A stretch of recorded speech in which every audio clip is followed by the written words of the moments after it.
यहाँ पे सबसे पहले हम लोग डिस्कस करते हैं exercise 13A। This is your exercise 13A, ठीक है, ऑफ क्लास 10 और चैप्टर का नाम है यहाँ पे कोऑर्डिनेट ज्योमेट्री। इसको हम लोग बच्चों कोऑर्डिनेट ज्योमेट्री के नाम से जानते हैं, ठीक है। तो इसमें हम लोग जो क्वेश्चंस होंगे वो करने जा रहे हैं और क्वेश्चन जो बेस्ड होंगे वो होंगे section and mid point formula पे। इससे पहले मैंने आपको जो क्वेश्चंस कराए थे वो क्वेश्चंस का जो रिव्यू है वो आप दोबारा कर सकते हैं। ये सारे क्वेश्चंस मैं आपके साथ डिस्कस कर चुका हूं, जिसमें section formula, mid point formula, slope के फॉर्मूले, इक्वेशन ऑफ लाइन, ये सब इंक्लूडेड है जो मैं आपके साथ पहले भी डिस्कस कर चुका हूँ, ठीक है बच्चों। तो बच्चों अब हम लोग यहाँ पर डिस्कस करने जा रहे हैं कुछ क्वेश्चंस इन एक्सरसाइज 13A, ठीक है। तो स्टार्ट करते हैं। सबसे पहले क्लास 10। ओके, तो सबसे पहले क्वेश्चन कौन सा है? Question number 9।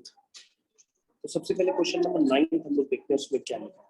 उसमें लिखा है the line joining the points A and B is divided by the point P such that PB upon AB is equal to 1/5. Find the coordinate of point P.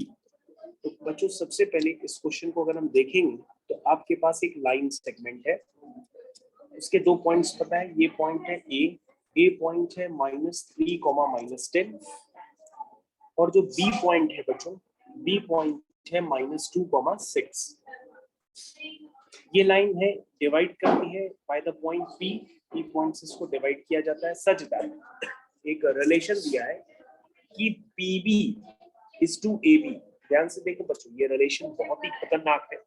आपके पास जो relation दिया गया है वो relation दिया है पीबी इज टू एबी का, और पीबी इज टू एबी के रेशियो का मतलब ये है बच्चों, ध्यान से देखिए आपके पास रेशियो क्या गिवन है। सबसे पहले रेशियो को ध्यान से देखिए। रेशियो गिवन है आपके पास पीबी अपॉन एबी, ये रेशियो बच्चों गिवन है 1/5 और पूछ रहा पी पॉइंट के कोऑर्डिनेट क्या होंगे।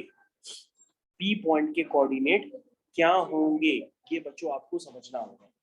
तो बच्चों अगर हम जब सेक्शन फॉर्मूला लगाते हैं तो सेक्शन फॉर्मूला में हमारे पास क्या गिवन होना चाहिए? हमारे पास पीए अपॉन पीबी का रेशियो पता होना चाहिए। जैसे m/n या k/1 मान के करते हैं तो आपके पास पीए अपॉन पीबी का रेशियो गिवन होना चाहिए।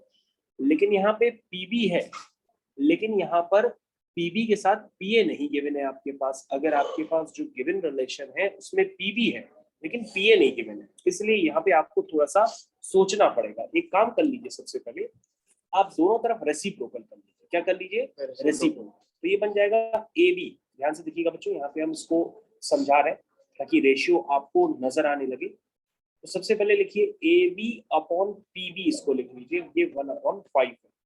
उसके बाद जो ए बी है, ए बी को दो भागों में ब्रेक कर लीजिए। ए बी को लिख लीजिए P A plus P B. देखो बच्चों ध्यान से, क्या हम ए बी को ऐसे लिख सकते हैं P A plus P B? बिल्कुल लिख सकते हैं। और नीचे क्या था? P B is equal to 1/5। अब बच्चों उसको अलग अलग डिवाइड करेंगे तो ये हो जाएगा P A upon P B plus P B upon P B is equal to 1/5। यहाँ तक देखिए ध्यान से। तो बच्चों मेरे को रेशियो चाहिए भी था P A upon P B, तो वो दिखने लगा है और ये पी बी कैंसिल होके 1 हो जाएगा और वहां पे 1/5 है। यहाँ तक समझ में आया? तो बच्चों आप ध्यान से देखो तो P A upon P B जो है वो है 1/5 - 1। ध्यान से देखिए क्या है 1/5 - 1, यानी ये कैसा हो गया बच्चों? ये हो गया 1 - 5/5 विच इज इक्वल टू -4/5। तो बच्चों P A upon P B का जो रेशियो है ये -4:5 है, ठीक है। यहाँ तक समझ में आ गया? तो बच्चों यहाँ पर आपको एक बार क्वेश्चन दोबारा रिव्यू करना पड़ेगा। रिव्यू इसलिए करना पड़ेगा क्योंकि आपने यहाँ पे दोनों तरफ रेसिप्रोकल किया था। तो जब दोनों तरफ रेसिप्रोकल किया तो 1/5 का रेसिप्रोकल बच्चों क्या हो जाएगा? 5 हो जाएगा। तो जहां पर 1/5 लिख दिया है बच्चों आपने, उसकी जगह आप पहले क्या लिख लीजिए? 5 लिख लीजिए। क्या लिख लीजिए? 5 लिख लीजिए। तो पहले बच्चों इतना काम करिए क्योंकि 1/5 ही लिखा रह गया है, 1/5 की जगह पहले 5 लिख लीजिए, ठीक है। उसके बाद क्या करिए, आपको अपना काम यहाँ पे दिखने लगेगा। बस 1/5 की जगह क्या लिख दीजिए? 5 लिख दीजिए। ये बच्चों 5 हो गया, बोलो भाई, ये 5 हो गया। 5 माइनस 1 कितना होता है बच्चों? 4 होता है। तो बच्चों अब आपको देखो नीट एंड क्लीन दिखने लगा होगा कि PA अपॉन PB का रेशियो कितना है? वो है 4:1। PA अपॉन PB का जो रेशियो है वो क्या है? 4:1। सबको समझ में आ गया? तो बच्चों यहाँ पर m की जगह आप लिख सकते हो 4 और n की जगह लिख सकते हो 1। तो ये रेशियो कितना हो गया? 4:1 हो गया। और रेशियो 4:1 हो गया तो बच्चों P पॉइंट टू सेक्शन फॉर्मूले से आप लिख ही सकते हो। तो P पॉइंट के कोऑर्डिनेट बच्चों अब आप लिख लो। कैसे लिखोगे? 4 into -2 plus 1 into -3 divided by 1 plus 4, comma 4 into 6 plus 1 into -10 whole divided by 4 plus 1। ये बच्चों आपका P पॉइंट आ गया। और P पॉइंट आपका क्या है? फाइनल आंसर है। उसको सिंप्लीफाई कर लीजिए। तो -8 -3 अपॉन 5 ये हो गया 24 -10 अपॉन 5। तो समझ में आया? जो P पॉइंट हम लिखने जा रहे हैं -11/5 कॉमा 14 अपॉन 5। तो बच्चों ये आपका फाइनल आंसर है। तो बच्चों इस क्वेश्चन की वजह आपको स्टार्टिंग में थोड़ा सा ध्यान देना पड़ेगा कि आपको PA अपॉन PB निकालने के लिए दोनों तरफ आपको क्या करना है? रेसिप्रोकल करना है। जैसे आप रेसिप्रोकल करेंगे AB को ब्रेक कर देंगे PA प्लस PB के फॉर्म में, ठीक है ना?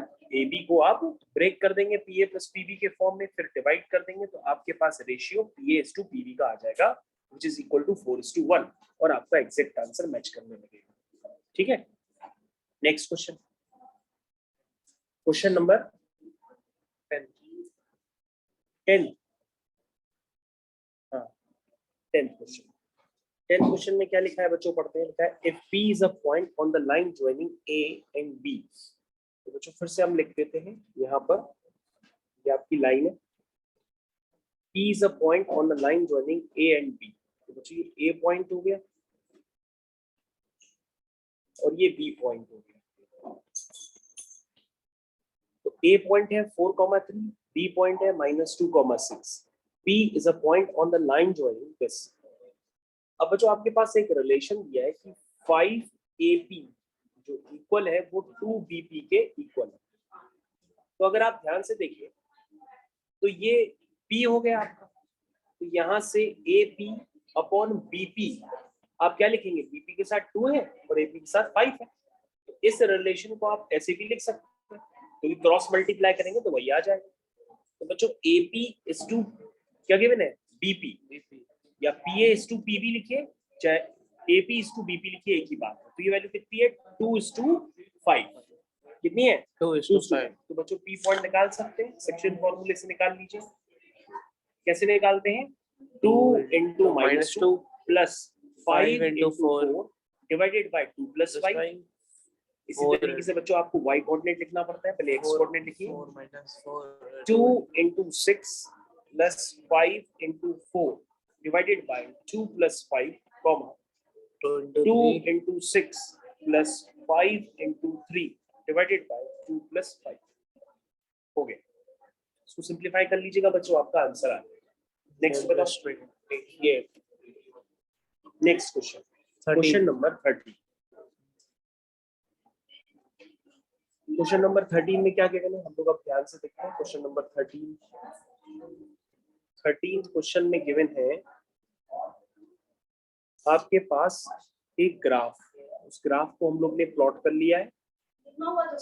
यहाँ पर O, A, B और यहाँ पॉइंट है P।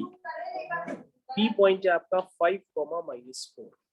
ठीक है, चलिए कह रहा है P 5, -4 divide the line segment AB as in the shown in the figure in the ratio 2:5।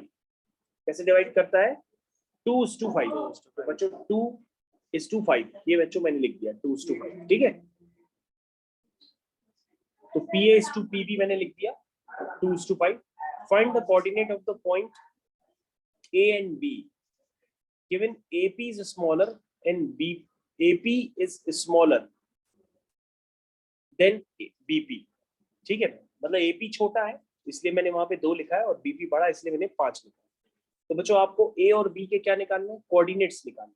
ये बात याद रखिएगा, इस क्वेश्चन में आपको ए और बी के कोऑर्डिनेट्स निकालना है। तो बच्चों एक ये निकालना है, एक ये पॉइंट निकालना है। तो बच्चों ए पॉइंट कहाँ पर है, एक्स एक्सिस पे, तो एक्स एक्सिस पे वाई कोऑर्डिनेट क्या होता है, 0 होता है, तो इस पॉइंट को हम ए लिख देते हैं, ठीक। बी पॉइंट कहाँ है, वाई एक्सिस पे, तो वाई एक्सिस पे एक्स कोऑर्डिनेट 0 होता है, उसको हम यहाँ पे बी लिखते हैं। तो बच्चों ए और बी के पॉइंट्स आपको समझ में आ गए। चलिए सेक्शन फॉर्मूला लगाते हैं बच्चों, बताइए बी पॉइंट को सेक्शन फॉर्मूला को यूज करके लिखते हैं, बताइए कैसे लिखेंगे, बताइए 5 into A, 5 into A plus 2 into 0 whole divided by 5 plus 2।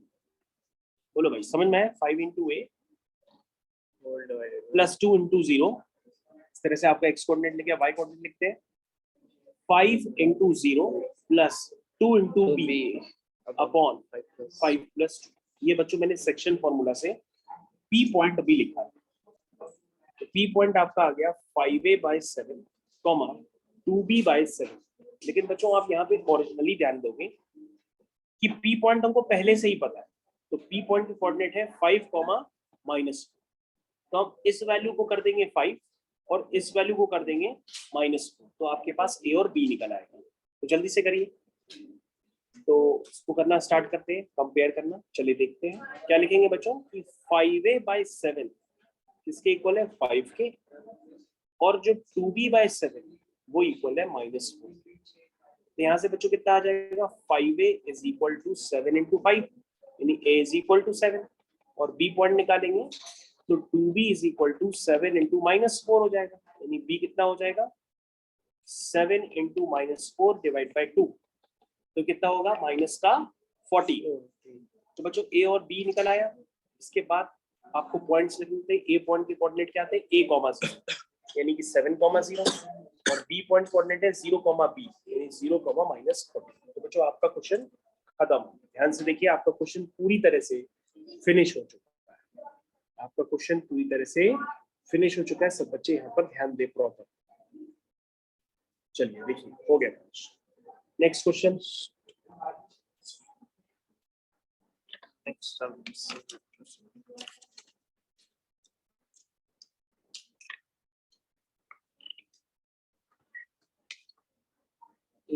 ये फिगर वाले में से कोई एक, और ये कौन सा, 11 12 11। सबसे पहले बच्चों हम लोग दूसरा क्वेश्चन करते हैं, एक्सरसाइज 14b का क्वेश्चन है,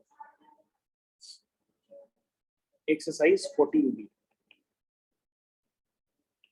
चलिए क्वेश्चन नंबर 11, क्वेश्चन नंबर 11 में दिया है show that the points are collinear. तो कोलिनियर का कॉन्सेप्ट बच्चों आपको पता होना चाहिए, आपको शो करना है। ये P पॉइंट हो गया, ये Q पॉइंट हो गया, और ये R पॉइंट हो गया। आपको शो करना है कि ये जो पॉइंट्स है वो क्या है, कोलिनियर है। कोलिनियर का मतलब बच्चों ये होता है कि ये पॉइंट एक ही लाइन में लाई करते हैं, इसमें एक ही लाइन में लाई करते हैं। इसका मतलब ये P पॉइंट हो गया, ये Q पॉइंट हो गया, ये R पॉइंट हो गया। तो बच्चों हम क्या करते हैं, स्लोप ऑफ लाइन एक बार PQ निकालते हैं। निकालिए slope of line PQ line पर। कैसे निकालते हैं स्लोप बच्चों, इसको x1 y1 मान लो, इसको x2 y2 मान लो। तो स्लोप कैसे निकालते हैं, y2 - y1 upon x2 - x1। सी से सी कैंसिल हो गया, ये a - b नीचे b - a। ऊपर से बच्चों माइनस कॉमन ले लो, तो माइनस कॉमन लेते ही क्या बन जाएगा, ये b - a, और नीचे भी b - a। ये बच्चों कैंसिल होकर के आ जाएगा -1। ये स्लोप ऑफ लाइन हो गया PQ। उसके बाद बच्चों सेम प्रोसेस है, आप same slope of line QR निकालिए, स्लोप ऑफ लाइन QR निकालिए। Again y2 - y1 upon x2 - x1। तो बच्चों a से कैंसिल हो गया, ये b - c है, नीचे c - b है, ऊपर से माइनस कॉमन लेंगे तो -1 आ जाएगा। उसी तरीके से स्लोप निकालिए बच्चों PR लाइन का। Again y2 - y1 upon x2 - x1। तो बच्चों वंस अगेन ये वैल्यू फिर से क्या आ जाएगी, -1 आ जाएगी। तो बच्चों लाइन का स्लोप अगर हर जगह से सेम होता है तो वो पॉइंट्स क्या होते हैं, वो पॉइंट्स कोलिनियर होते हैं। क्या होते हैं? कोलिनियर। तो बच्चों ये आपका कोलिनियर हो गया पॉइंट्स, और ये आपका क्वेश्चन 2 हो गया। Next question 12th। क्वेश्चन 12। तो बच्चों हम लोग चलते हैं क्वेश्चन 12 की तरफ। ये वाला क्वेश्चन फिनिश। क्वेश्चन नंबर 12 में क्या लिखा है? Find x if the slope of the line joining. तो बहुत आसान है बच्चों, ये पॉइंट है x,2, ये पॉइंट है 8,-11। हमें इनको लाइन ज्वाइन करने वाली लाइन का स्लोप लिखना है। कैसे लिखेंगे स्लोप, ये आपको समझ। स्लोप कैसे लिखते हैं बच्चों? y2 minus y1 upon x2 minus x1। और ये बच्चों स्लोप किसके इक्वल दिया है? -3/4। तो बच्चों इसको सॉल्व कर लेंगे, आपका आंसर आ जाएगा। चलिए सॉल्व करिए। -13 अपॉन 8 माइनस x, ध्यान से देखिएगा, -13 upon 8 minus x is equal to -3/4। Cross multiply कर लीजिए बच्चों, यहाँ से आपका x निकल आएगा। 13 4 जा 52 -24 प्लस 3x। इसको सॉल्व कर लीजिए। तो मुझे सॉल्व आप अपने आप से कर लीजिएगा, आपका x निकल आएगा। Next question. इन दोनों में से कोई एक बता दीजिए फिगर वाले को। कौन सा? ये इन 13 14 में से कोई एक फिगर वाला। तो क्वेश्चन नंबर 13 करते हैं बच्चों में।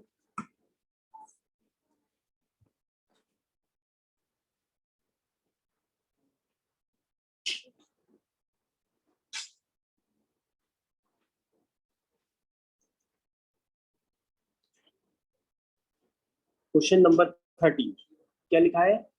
A B C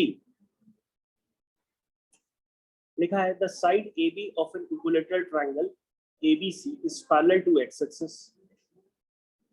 तो बच्चों ये पैरेलल टू x एक्सिस है। ये लाइन अगर पैरेलल टू x एक्सिस होती है तो उसका स्लोप क्या होता है? 0। याद रखो बच्चों, कोई भी लाइन अगर पैरेलल टू x एक्सिस होती है तो उसका स्लोप हम लोग पहले से जानते हैं, वो 0 होता है।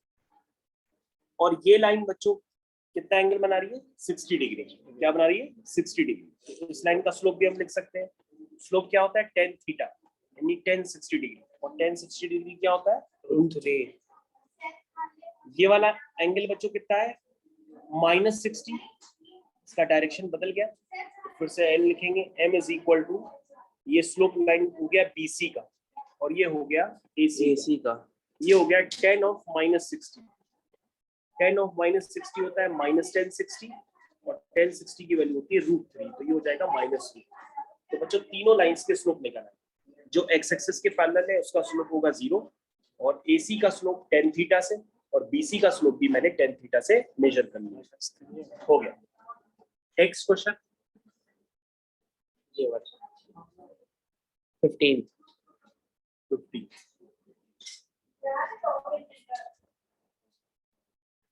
तो बच्चों हम लोग नेक्स्ट क्वेश्चन की तरफ चलते हैं। Question number 15।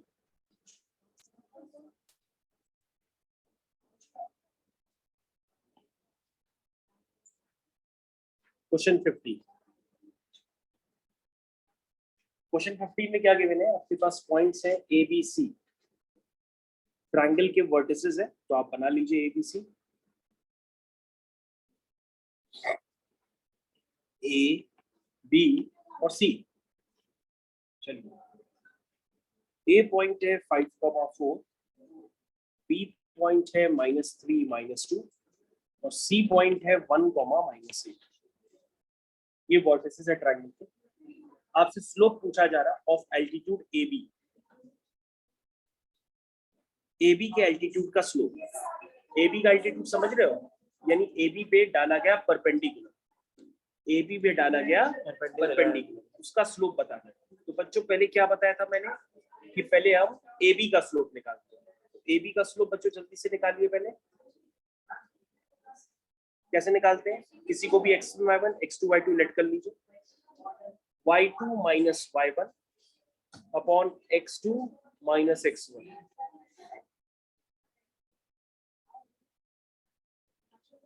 2 3 जा 6, 2 4 जा 8, m आ गया 3/4। तो बच्चों m अगर 3/4 है तो उसके परपेंडिकुलर लाइन का स्लोप कितना होगा, जिसको आप एल्टीट्यूड कह रहे हैं, मान लो CD है। तो ये जो परपेंडिकुलर लाइंस होती हैं उनके स्लोप का प्रोडक्ट -1 होता है। मतलब अगर AB का स्लोप 3/4 है तो CD का स्लोप हो जाएगा -4/3। ठीक है ना, क्योंकि अगर लाइंस परपेंडिकुलर होती हैं तो उनके स्लोप का प्रोडक्ट -1 होता है। यानी एक का अगर 3/4 है तो दूसरे का -4/3 ऑटोमेटिक हो जाएगा। नेक्स्ट पार्ट बच्चों, एक पार्ट आपका फिनिश हो गया। अब हम लोग सेकंड पार्ट की तरफ चलेंगे। कह रहा slope of the median AD। AD बना लीजिए बच्चों, AD कहां पर है, AD में D क्या होता है बच्चों, D होता है मिड पॉइंट। मिड पॉइंट कैसे लिखते हैं, x1 plus x2/2 comma y1 plus y2/2। तो बच्चों आपके पास D पॉइंट आ जाएगा, -2/2 यानी कि -1, -10/2 यानी कि -5। तो ये बच्चों आपका D पॉइंट आ गया। और D पॉइंट आ गया, A पॉइंट पता है, तो आप क्या निकाल लोगे, AD का स्लोप निकाल लोगे। ठीक है ना, तो स्लोप ऑफ AD जल्दी से बताइए क्या होगा। This is y2 minus y1 upon x2 minus x1। तो ये बच्चों हो गया आपका 9/6 यानी कि 3/2 हो गया। Third part, slope of line parallel to AC।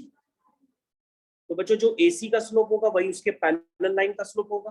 तो आप AC का स्लोप निकाल लीजिए। तो AC का स्लोप होगा y2 minus y1 upon x2 minus x1,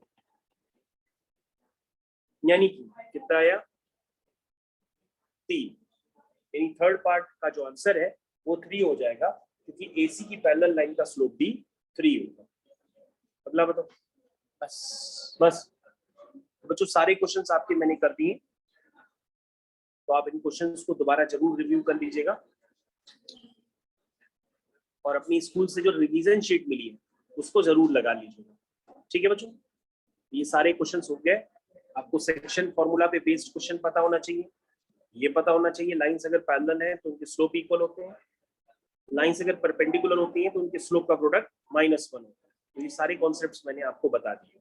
ठीक है, थैंक यू।